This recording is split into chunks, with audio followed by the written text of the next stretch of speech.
کسی کم نیچرلی آپ کسی ظالم کو مظلوم پہ ظلم کرتے ہیں آپ کو رحم آتا ہے، بٹ اصل بات یہ ہے کہ جو آپ کے ساتھ ظلم اور زیادتی کرے اور جو برا کرے آپ اس کے ساتھ کیسا پیش آتے ہیں، اصل چیز یہ ہے.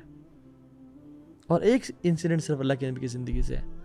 عبداللہ بن ابی السلول منافقین کے سردار تھا، اور ہم نے بڑا یہ سنا اور کلیشیڈ ہے کہ وہ بڑا برا تھا. اصل میں آپ دیکھیں اگر لائف پڑھیں اس کی تو اس نے اسلام کو ہر موقع پہ ہارم کیا. صرف اسلام کو نہیں، اللہ کے نبی کو بھی، ان کی پرسنالٹی کو بھی، ان کی فیملی کو بھی، ان کے گھر تک وہ پہنچ گیا. ان کے کریکٹر کو ڈیفیم کرنا چاہا، ان کو فزیکل ہارم پہنچانا چاہا. احد کے موقع پہ آپ دیکھ لیں کہ مسلمان اب سبحان اللہ ایک بیٹل ہے جس میں مسلمان ابھی بہت سٹرونگ نہیں ہے، اور اللہ کے نبی صلی اللہ علیہ وسلم نے بڑی محنت کر کے 1000 لوگ اکٹھے کیے، and they were marching towards Uhud کا میدان. اور سبحان اللہ عبداللہ بن ابی 300 لوگوں کے ساتھ کہتا ہے okay we not going towards the battle field. Imagine the morale. ہم ابھی ٹرپ پہ نکلنے لگے ہیں تو کافی سارے بردرز ہیں، تو ایک بردر نے بیک آف کر لیا بیکاز آف سم، اللہ تعالیٰ ان کے لیے آسانی کرے، ان کے مشکلات کو آسان کرے. تو ہی بیکڈ آف. تو دل بڑا عجیب سا ہو رہا تھا کہ یار کاش وہ بھی ہمیں جوائن کرتے ہیں، اور دل ایک بجھ سا رہا تھا. امیجن ایک ٹرپ پہ 10 لوگ جا رہے ہیں، 4 بیک آف کر جائیں کیونکہ ہم پکنک پہ نہیں جا رہے ہیں. عجیب سا ہوتا ہے. Imagine going to a battle field and 300 بندے واپس مڑ جائیں کہ okay I think we shouldn't fight this battle کیونکہ وہ اسٹرانگ ہیں، ہم ویک ہیں، اور اختلاف کی وجہ سے. So the people who are marching forth towards the battle field, ان کا کیا مورال رہے گا؟ مورلی ڈیمیج کیا مسلمانوں کو ہر موقع پہ. 300 لوگ لے کے واپس چلا گیا، 700 صرف مسلمان بچ گئے اور 3000 کفار تھے سامنے. پہلے ہی نمبر کم تھا، 1/3 تھے، اور پھر اور مزید کم ہو گیا. اور نمبرز کا مسئلہ نہیں ہے، مسئلہ مورال ڈیمیج کرنے کا ہے کہ ایک آپ کے کچھ جو واریر کمپینینز تھے وہ آپ کے ساتھ نہیں رہے آپ، اور منافقین الگ ہو کے چلے گئے. اور احد کے موقع پہ جب مسلمانوں کو تکلیف پہنچی اور شہادتیں ہوئی اور 70 مسلمان شہید ہو گئے، جو کچھ مسلمانوں نے مین جگہ کو چھوڑا تھا جو ایک ٹیلا سا تھا، تو پھر واپس کیا کہتے ہیں مزید ڈیمیج کیا. میں نے کہا نہیں تھا واپس پلٹ جاؤ، میں نے کہا نہیں تھا جنگ نہ کرو، کاش تو مجھے سن لیتے، میں کہتا تھا نا، میری بات تم نے نہیں مانی نا. اللہ اکبر. ایک اور کیمپین میں لانگ اینڈ ٹائرنگ کیمپین کہتا ہے کہ لَئِن رَجَعْنَا إِلَى الْمَدِينَةِ لَيُخْرِجَنَّ أَعَزُّ مِنَ الْأَذَلِّ. جب ہم مدینہ جائیں گے تو ہم میں سے جو آنریبل لوگ ہیں وہ ہم ذلیلوں کو نکال دیں گے وَالْعِيَاذُ بِاللَّہ. یعنی جو آنریبل لوگ ہیں، اپنی بات کر رہا تھا کہ ہم جو ہیں عزت والے ہیں، ہم اذل ذلیل لوگوں کو وَالْعِيَاذُ بِاللَّہ نکال دیں گے. اور وہ کن کی بات کر رہا تھا ہمیں پتہ ہے، صحابہ اور رسول کی، نعوذ باللہ. اور اس حد تک نہیں کہ گھر تک پہنچ گیا. آپ کی جو سب سے بیلوڈ وائف ام بن العاص نے کہا یا رسول اللہ آپ کو سب سے زیادہ کون پسند ہے، کون محبوب ہے؟ انہوں نے کہا عائشہ.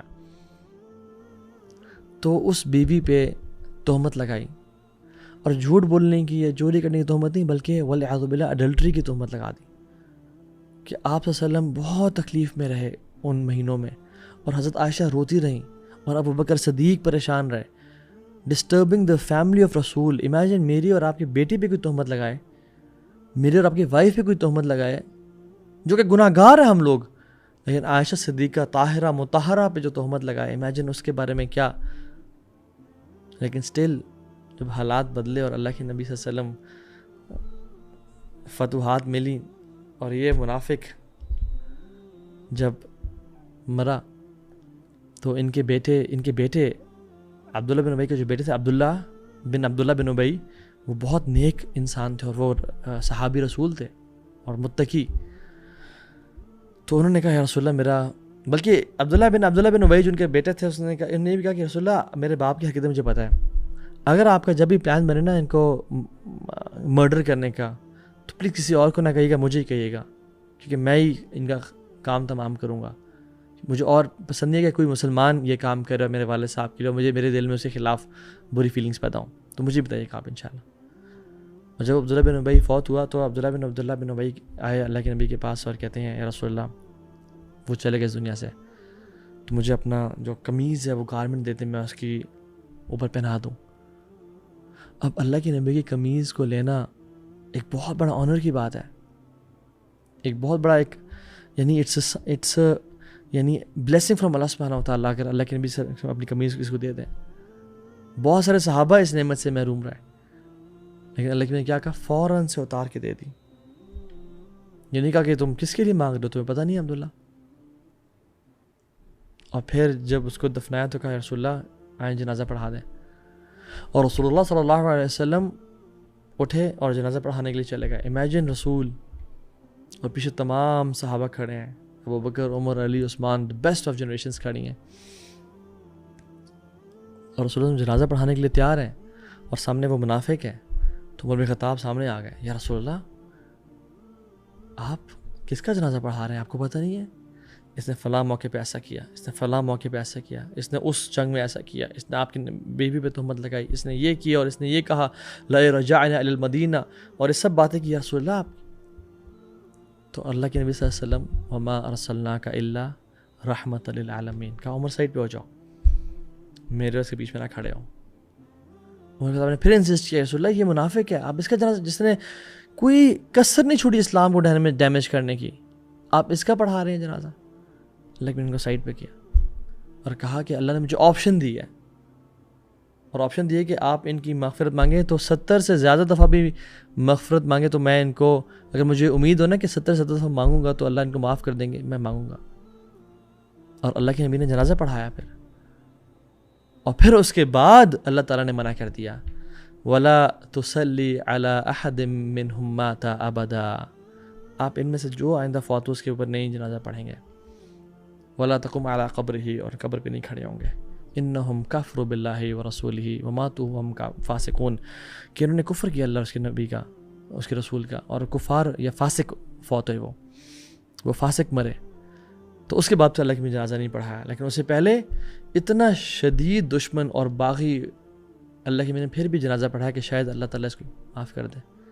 وما ارسلناک الا رحمۃ للعالمین. تو میں اور آپ جس نبی کو فالو کرنے والے ہیں اس ربیع الاول میں اور باقی تمام مہینوں میں، اپنے آپ کو ٹیسٹ کریں کہ جس نے مجھ پہ ظلم کیا، زیادتی کی، میں نے اس کو معاف کیا یا نہیں کیا، میں نے صلہ رحمی کی یا نہیں کی. اللہ کی میں نے کہا کہ رحم کے رشتوں کو برقرار رکھو. میرا کیا ایٹیٹیوڈ ہے اپنے رشتہ داروں کے ساتھ، میرا کیا ایٹیٹیوڈ ہے اپنی بیوی کے ساتھ، اپنے بچوں کے ساتھ، اپنے ماں باپ کے ساتھ، میں پڑوسیوں کے ساتھ کیسا ہوں.